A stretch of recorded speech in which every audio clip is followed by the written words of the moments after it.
하나님, 하루의 시작을 예배로 열게 하시니 감사합니다. 이 예배를 통하여 우리의 영의 호흡이 더욱 평안하고 풍성해지게 하옵소서. 말씀과 기도와 찬양 가운데 성령으로 충만하게 하시고 그 성령 충만함으로 오늘 한날을 또 살아가게 하옵소서. 예배의 시종을 주님께 의지하오며 예수 그리스도의 이름으로 기도합니다. 아멘. 우리 다 함께 찬송가 447장 찬양하겠습니다.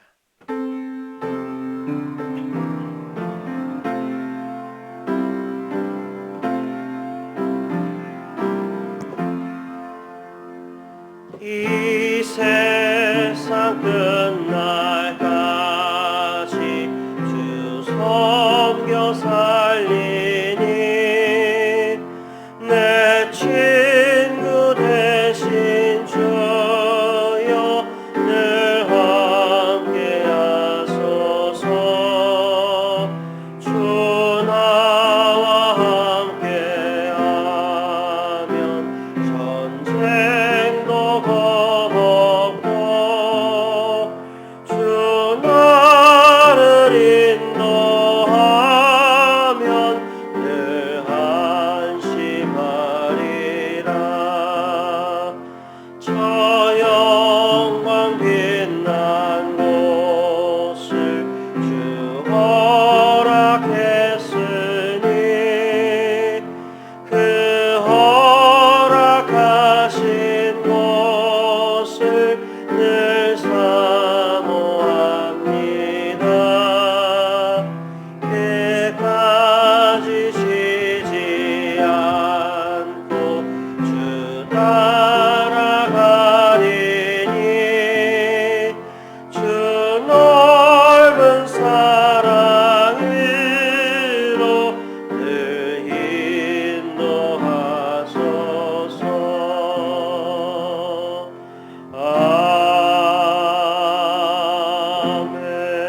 아멘. 김여호 권사님께서 기도 인도해 주시겠습니다. 참 좋으신 하나님, 추운 날씨에도 기도의 자리로 인도하여 주신 여호와 하나님 감사합니다. 때를 따라 돕는 은혜 주셔서 올 한 해도 크신 사랑으로 우리 교회와 가정을 지켜주시고 한 해를 잘 마무리 지을 수 있도록 인도하여 주심에 감사드립니다. 우리의 모든 필요를 아시는 주님, 지나온 모든 시간이 하나님의 은혜였음을 고백합니다. 저희의 죄와 허물을 십자가의 보혈로 깨끗이 씻어주시고 올 한 해 지나온 모든 삶들이 선한 열매 맺게 하시어 하나님의 영광이 되게 하시옵소서. 늘 저희 교회와 함께 하시고 24년 한 해를 은혜 가운데 달려오게 하심을 감사드립니다. 특히 만나 대회를 통하여 오신 새신자들 잘 정착하게 하시고 수능을 치른 수험생들의 앞길도 선하게 인도하여 주시옵소서. 각 기관들마다 믿음의 일꾼들로 세워지게 하심도 감사드립니다. 착하고 충성된 종이 되어서 좋은 교회를 만들어가는 아름다운 지체들이 되게 하시옵소서. 이 시간 목사님을 통하여 귀한 말씀 듣습니다. 영육간의 강건함으로 지켜주시고 말씀과 기도를 통하여 은혜 받는 시간 되게 하시옵소서. 또한 이 시간 믿는 대로 바라며 기도하는 모든 것들 위해 함께 하실 줄 믿사옵고 감사드리며 예수님 이름으로 기도드렸습니다. 아멘.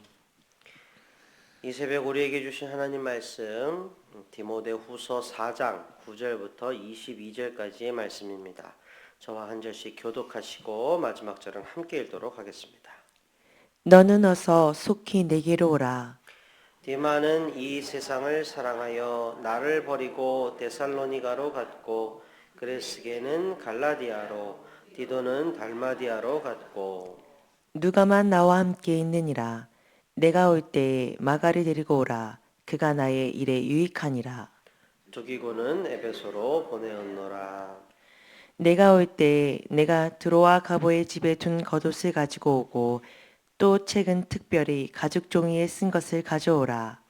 구리세공업자 알렉산더가 내게 해를 많이 입혔음에 주께서 그 행한 대로 그에게 갚으시리니 너도 그를 주의하라. 그가 우리말을 심히 대적하였느니라. 내가 처음 변명할 때에 나와 함께한 자가 하나도 없고 다 나를 버렸으나 그들에게 허물을 돌리지 않기를 원하노라. 주께서 내 곁에 서서 나에게 힘을 주심은 나로 말미암아 선포된 말씀이 온전히 전파되어 모든 이방인이 듣게 하려 하심이니 내가 사자의 입에 건짐을 받았느니라. 주께서 나를 모든 악한 일에서 건져내시고 또 그의 천국에 들어가도록 구원하시리니 그에게 영광이 세세무공토록 있을지어다. 아멘. 브리스가와 아굴라와 및 오네시보로의 집에 문안하라. 에라스도는 고린도에 머물러 있고 드로비모는 병들어서 밀레도에 두었노니 너는 겨울 전에 어서 오라. 으블로와 부대와 리노와 클라우디아와 모든 형제가 다 내게 문안하느니라. 나는 주께서 내 심령에 함께 계시기를 바라노니 은혜가 너희와 함께 있을지어다. 아멘. 네, 오늘 우리에게 주신 하나님 말씀 디모데후서 4장 9절부터 22절까지의 말씀입니다. 바울의 인생 말년 디모데에게 편지를 보내던 때 바울의 상황을 가만히 생각을 해보면요, 참으로 측은합니다. 바울은 로마에서 가택연금의 형태로 갇혀 있었습니다. 그러니까 이전의 자유를 박탈당한 채 자신이 거주하는 가옥에서 옴짝달싹 못하는 신세였습니다. 그 무엇인들 풍족했겠습니까? 얼마나 열악한 환경이었는지 본문의 구절 하나를 보면 알 수 있지요. 13절 상반절이었습니다. 네가 올 때에 드로아 가보의 집에 둔 겉옷을 가지고 오고. 그러니까 이제 겨울이 다가오는데 바울이 있는 데가 너무 추운 겁니다. 그리고 이불 하나 어떻게 구할 수도 없는 처지였으니 그러니 디모데야 네가 올 때에 내 겉옷을 좀 가지고 와다오. 그거라도 덮어야겠다. 지금 이러는 겁니다. 이방인에게 복음을 전하기 위하여 하나님이 택하신 그릇인 바울. 그런데 세상에서의 처지는 이 모양이었습니다. 자, 본문에는 바울을 둘러싼 사람들의 신상과 근황도 기록되어 있지요. 여러 사람이 있습니다. 데마, 사역이 힘들어서 세상으로 그냥 떠났습니다. 그레스게, 디도 또 다른 사역을 하기 위해서 타지로 떠났습니다.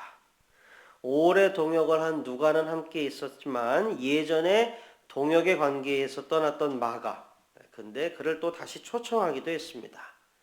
바울을 괴롭힌 사람도 있었습니다. 대표적으로 구리세공업자 알렉산더가 그랬습니다. 바울에게 해를 많이 입혔다고 기록되어 있지요. 하지만 바울은 하나님의 말씀대로 자신도 말을 합니다. 성경은 원수 갚음이 죽게 있다고 했지요. 인간의 언행심사가 모두 주님의 심판의 저울에 다 달린다고 쓰고 있습니다. 바울이 딱 그대로 말을 합니다. 바울 자신의 미움을 표현하지 않습니다. 14절이 기록합니다. 구리세공업자 알렉산더가 내게 해를 많이 입혔음에 주께서 그 행한 대로 그에게 갚으시리니 주님 갚아주옵소서라고 말하며 바울 자신은 죄의 유혹에서 벗어나는 성숙한 신앙인의 모습을 또한 보여주고 있습니다. 연하여 16절도 보십시오. 내가 처음 변명할 때에 나와 함께 한 자가 하나도 없고 다 나를 버렸으나 그들에게 허물 돌리지 않기를 원하노라. 바울은 로마의 법정으로부터 구속을 당하고 재판을 받고 있었습니다. 바울에게도 동역자들이 있었을 겁니다. 그런데 현재는 어떤 상태입니까? 다 떠나고 참으로 외롭고 쓸쓸한 처지임을 알 수 있습니다. 자, 본문의 상황에 대해서 우리가 지금 개괄을 해보았습니다. 바울의 상황이 머리에 그려지실 겁니다. 바울의 마음이 어떠한지도 어느 정도 공감이 되실 겁니다. 바울 신앙의 거인이었습니다. 이방인 전도의 핵심이요, 그 이방 전도의 선두에 서 있었던 선교의 우두머리였습니다. 담메색에서 우리 주님 만난 후에 인생이 180도 바뀌었지요. 그리고 자신의 전인을 예수 그리스도와 복음을 위해서 헌신한 신실한 주님의 종이었습니다. 자, 저는 이 지점에서 하나님께 묻고 싶습니다. 아마 우리 성도님들께서도 저와 동일하게 묻고 싶으실 거라고 생각합니다. 뭐냐? 하나님, 바울이 이렇게 고생을 했는데 얼마나 신실한 사람인데 그런데 도대체 바울한테 왜 이러세요? 라고 묻고 싶은 겁니다. 사실 이에 대한 대답은 우리가 어제 어느 정도 고민을 해보았습니다. 성경은 그리스도인의 삶에 소명과 사명으로 사는 그리스도인들의 삶에 고난이 없을 거다라고 말하지 않습니다. 다만 그 고난을 이겨낼 수 있는 힘과 지혜와 용기를 주신다고 기록하고 있습니다. 요컨대 주님 주시는 힘으로 사는 겁니다. 제가 어렵고 힘들 때 습관처럼 되뇌이는 찬송이 있습니다. 주님요, 이 손을 꼭 잡고 가소서.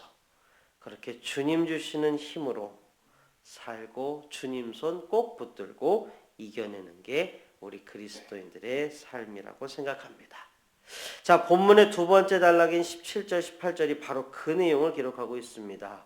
주께서 내 곁에 서서 나에게 힘을 주심은 나로 말미암아 선포된 말씀이 온전히 전파되어 모든 이방인이 듣게 하려 하심이니 내가 사자의 입에서 건짐을 받았느니라. 주께서 나를 모든 악한 일에서 건져내시고 또 그의 천국에 들어가도록 구원하시리니 그에게 영광이 세세무공토록 있을지어다. 아멘. 사도 바울은요, 그러니까 진리를 알고 있었던 겁니다. 세상에 수많은 사람들이 있습니다. 수십억 사람들이 각자 자신의 인생을 살아갑니다. 같은 모양새의 삶은 하나도 없습니다. 저마다의 생각, 목적, 견해, 느낌, 사상, 철학, 이유, 의도를 가지고 열심히 살아갑니다. 다르다면 다르고 비슷하다면 비슷하다고 할 수 있겠으나 성경은 우리에게 한 가지 사실을 적시합니다. 전에는 어땠을지 몰라도 우리가 그리스도인이 되는 순간부터, 다시 말하여 우리의 심령의 주인이 내가 아니라 예수 그리스도가 되는 순간부터 그리스도인의 삶은 달라집니다. 복음의 정수를 드러내고 있는 갈라디아서 2장 20절이 이렇게 기록합니다. 내가 그리스도와 함께 십자가에 못 박혔나니 그런즉 이제는 내가 사는 것이 아니요 오직 내 안에 그리스도께서 사시는 것이라. 이제 내가 육체 가운데 사는 것은 나를 사랑하사 나를 위하여 자기 자신을 버리신 하나님의 아들을 믿는 믿음 안에서 사는 것이라. 아멘. 우리의 인생은 이제 내 안에서 예수께서 사시는 것입니다. 그러므로 인생의 풍랑 속에서도 주님을 붙들고 이겨내시기 바랍니다. 자, 사도 바울의 표현을 곰곰이 살펴보시고 또 깊이 묵상해 보시기를 권면드립니다. 사도 바울이 있던 곳은 외부인의 출입이 엄격히 금해진 곳이었습니다. 출입도 못하고 홀로 외롭게 괴롭게 있어야 하는 곳이었습니다. 혼자라는 겁니다. 그런데 바울이 뭐라고 말을 합니까? 주께서 내 곁에 서서 주님의 임재를 느낀다는 겁니까? 아닙니까? 또 뭐라고 합니까? 나에게 힘을 주심은 주님이 힘을 공급해 주신다는 것을 느낀다는 겁니까? 아닙니까? 결코 혼자가 아니었던 겁니다. 저는 말씀을 준비하며 바울의 편지를 읽으며 하나님의 산 호렙에서 하나님이 엘리야를 만나시던 장면과 겹쳐서 보였습니다. 완전히 무너져 있던 엘리야, 그냥 하나님 난 너무 힘드니까 그냥 데려가 주세요 라고 자포자기하고 있었던 엘리야. 하나님이 호렙에서 엘리야를 만나고 그를 일으켜 세우시면서 말씀하셨는데 여러 말씀하신 게 아니었습니다. 우리 같이 나눴었죠. 핵심이 뭐였죠? 엘리야야 너 혼자가 아니다 였습니다. 바울도 마찬가지였음에 분명합니다. 많은 이들이 바울을 떠나갔습니다. 대적하여 힘들게 한 사람도 있습니다. 춥고 배고프고 외롭고 두려운 상황이었습니다. 하지만 바울은 혼자가 아니고 주님과 동행했습니다. 주님이 붙들어 주셨고 주님의 구원을 알았고 주님의 구원을 믿었습니다. 18절에서 우리가 보았죠. 또 그의 천국에 들어가도록 구원하시리니 아멘. 바울의 이 흔들림 없음이 어디에서 나왔는지 우리는 눈여겨보아야 됩니다. 세상의 지식, 세상의 권세 어느 하나도 바울의 신뢰의 근거가 되지 못했습니다. 오직 한 분 예수 그리스도. 요컨대 오직 예수가 바울의 굳건함의 근거였습니다. 그러므로 하나님의 말씀에 근거하여 우리 성도님들께 권면드립니다. 굳건하기를 원하시면 오직 예수를 붙잡으시기 바랍니다. 자, 마지막 단락에서 바울이 이제 문안하고 축복합니다. 문안하고 축복하며 많은 사람들의 이름이 등장하지요. 자, 바울의 편지를 보면 바울의 그 편지를 중심으로 많은 사람들이 실타래처럼 혹은 직물의 씨줄과 날줄처럼 이렇게 엮여져 있는 것을 볼 수 있습니다. 우리가 무엇을 생각해야 하겠습니까? 무엇을 느껴야 하겠습니까? 교회의 머리이신 예수 그리스도께서 우리를 그렇게 공동체로 부르셨음을 우리는 상기해야 합니다. 제가 전에도 몇 차례 나누었던 것처럼 그리고 앞으로도 기회가 있을 때마다 반복해서 말씀드릴 겁니다. 우리의 신앙은 철저히 개인적이지만 우리의 신앙의 여정은 다분히 공동체적입니다. 바울이 아무리 신앙이 깊은 사람이라도요, 사람이었습니다. 사람은 약합니다. 유한합니다. 결코 무한하고 전능하신 주님과 같을 수 없습니다. 그래서 제가 종종 우리 성도님들과 그렇게 고백하듯이 기도하는 겁니다. 우리는 작기 때문에 크신 주님께 기도합니다. 우리는 약하기 때문에 강한 주님께 기도합니다. 우리는 가난하기 때문에 부유하신 주님께 기도합니다. 라고 그렇게 기도했던 겁니다. 바울이 많이 힘들었겠지요. 분명히 여러 편지를 쓰면서 자신을 달래고 또 힘을 북돋았을 겁니다. 믿음의 아들 디모데를 떠올리고 신실한 제자 디도를 떠올리고 귀한 성도 빌레몬과 소통하고 빌립보, 데살로니가, 고린도 그 교회에 사랑하는 수많은 성도들을 떠올리며 내가 혼자가 아니다 라는 것을 다시 한번 생각했을 겁니다. 모두가 연결되어 하나의 교회, 한 가족을 이루고 있음을 다시 한번 되새겼을 겁니다. 사랑하고 존경하는 우리 빛과 소금 가족 여러분, 바울의 권면과 축복을 읽으며 우리 안에 이러한 마음이 다시 한번 새롭게 되기를 축복합니다. 우리는 그리스도인이 된 순간부터 결코 혼자가 아닙니다. 일단 아버지가 같아지지요. 여호와 하나님이 우리의 아버지이시니 우리는 모두 한 아버지를 섬기고 한 아버지를 따르는 가족입니다. 그리스도와의 관계에서는 물론이거니와 지금 본문에서 확인하셨듯이 우리를 위해 중보하는 신앙의 가족, 신앙의 벗, 신앙의 형제자매가 반드시 있습니다. 좋은 것으로 권면하지요. 악한 것으로부터 경계하지요. 하나님의 인도와 보호를 구하며 서로 축복해주는 그리스도 한 가족입니다. 이를 우리가 교회라는 말로 부르는 것이지요. 우리 빛과 소금 교회가 117년의 역사를 가지고 있습니다.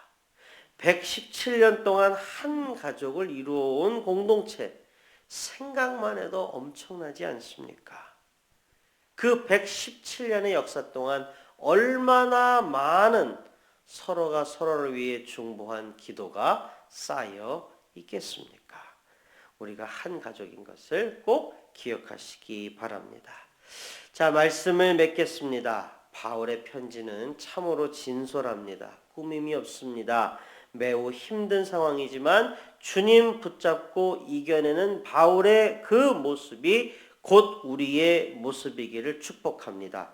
억울하고 화가 날 수도 있지만 신원하시는 주님의 공의를 믿으며 죄의 유혹을 물리치는 모습 또한 우리의 모습이기를 축복합니다. 그리스도 가족이 서로 권면하고 축복하며 이 땅에서 하나님의 나라를 이루고 살아내는 모습, 우리 빛과 소금 가족들의 모습인 줄로 믿습니다. 오늘도 그리스도인의 삶을 넉넉하게 살아내시는 우리 모든 성도님들 다 되시기를 주님의 이름으로 축복합니다. 다 함께 기도하시겠습니다. 주님, 우리와 함께 하심을 믿습니다. 감사합니다. 우리도 주님처럼 우리 곁에 어려운 사람들의 이웃이 꼭 되어줄 수 있기를 소원합니다. 혼탁하고 거친 세상에서 살아가지만 주님의 손을 꼭 붙들고 그리스도인으로서 살아가게 하옵소서. 주님의 말씀이 표준이 되고 주님의 말씀이 우리의 손과 발을 통하여 세상으로 흘러가기를 소원합니다. 참으로 빛과 소금으로 살아가게 하옵소서. 예수님의 이름으로 기도합니다.